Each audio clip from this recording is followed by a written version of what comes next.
Apakah teman-teman dosen yang sedang melanjutkan studi, khususnya untuk S3, kegiatan tridharmanya itu bisa diakui? Mau tahu jawabannya seperti apa? Tetap stay tune di channel saya, kita bahas ini lebih dalam.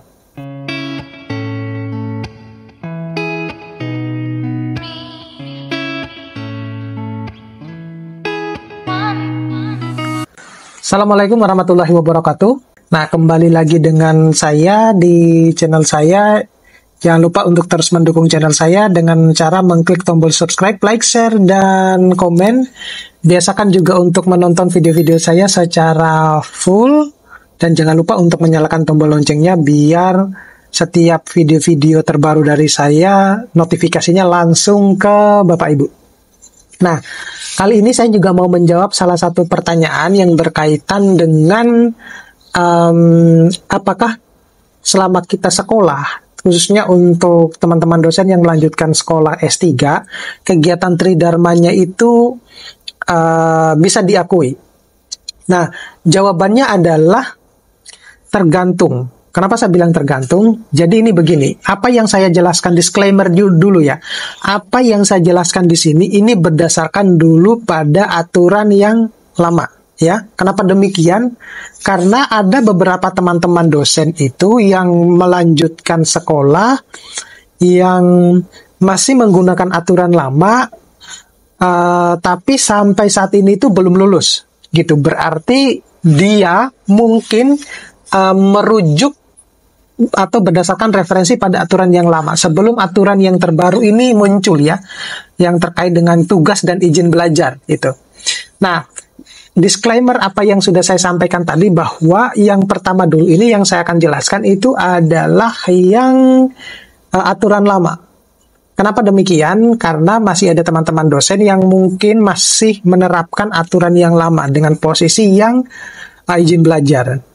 Nah, jadi penjelasan dimulai dari landasan hukum, mengingat dan menimbang dan lain-lain itu yang digunakan pada Permen Pan RB nomor 17 JO 46 tahun 2023, kemudian PB Kemendikbud dan Kepala BKN tahun 2014,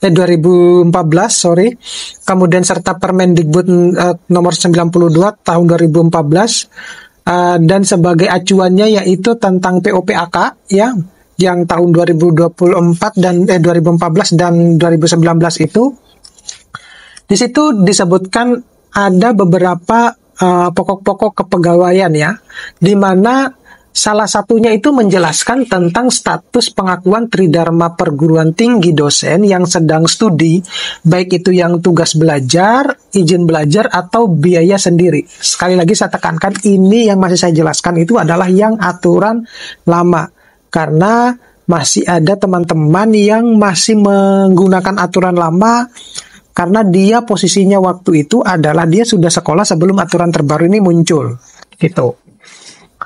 Nah, jadi pada bab 11 bagian ke-1 pasal 30 Permen Pan RB nomor 17 tahun 2003 itu, 13 itu tentang PAK itu dosen dibebaskan sementara dari jabatan apabila satu, diberhentikan sementara dari PNS.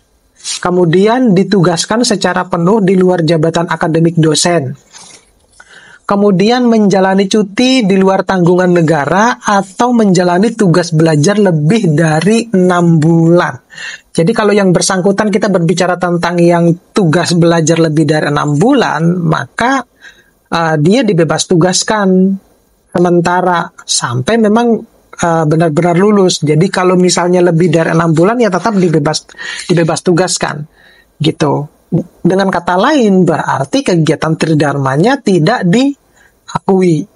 Nah, kemudian kalau kita merujuk kepada pedoman pemberian tugas belajar bagi PNS di lingkungan Departemen Pendidikan Nasional itu juga berbagai macam. Intinya begini, dari sekian banyak kegiatan yang dilakukan di kegiatan tridharma itu, khusus untuk yang tugas belajar itu tidak diakui kegiatan tridharmanya.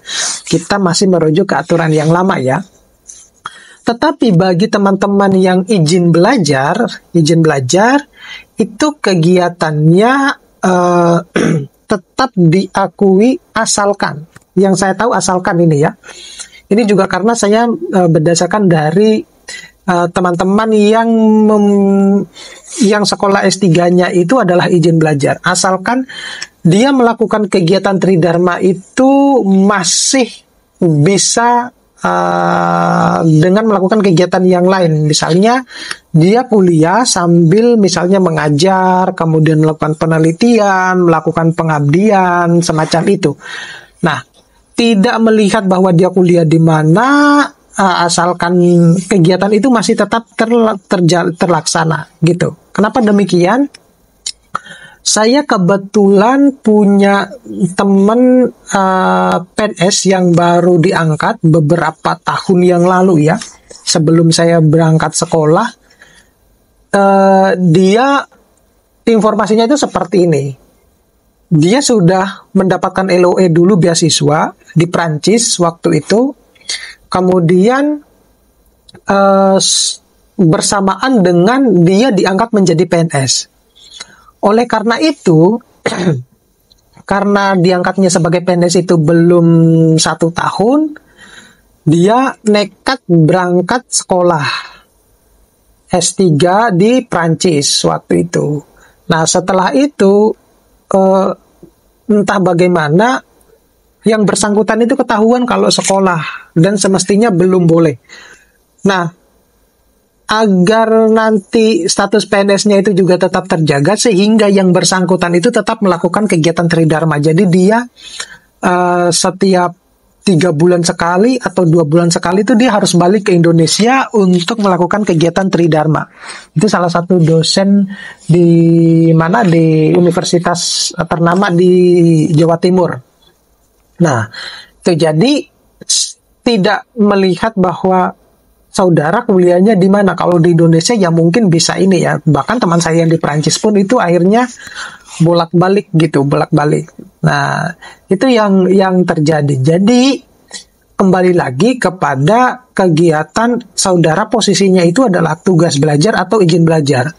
Nah, berbeda lagi kalau dengan aturan yang terbaru. Kalau aturan yang terbaru itu sudah tidak ada yang namanya izin belajar gitu. Jadi semuanya sudah tugas belajar, baik itu tugas belajar yang memang benar-benar kita dibebaskan dari kegiatan Tridharma. Kemudian yang kedua itu adalah tugas belajar yang satu tugas belajar karena memang itu adalah biaya mandiri khusus untuk kegiatan untuk kuliahnya ya, semacam itu. Jadi tidak ada lagi yang namanya izin belajar ya, semacam itu. Nah, itu yang saudara harus ketahui. Jadi kalau yang saya jelaskan tadi itu adalah aturan lama, di mana itu mungkin akan dipakai oleh teman-teman yang waktu dia sekolah itu aturan itu masih berlaku gitu. Kemudian perjalanan sekolahnya keluarlah aturan baru gitu.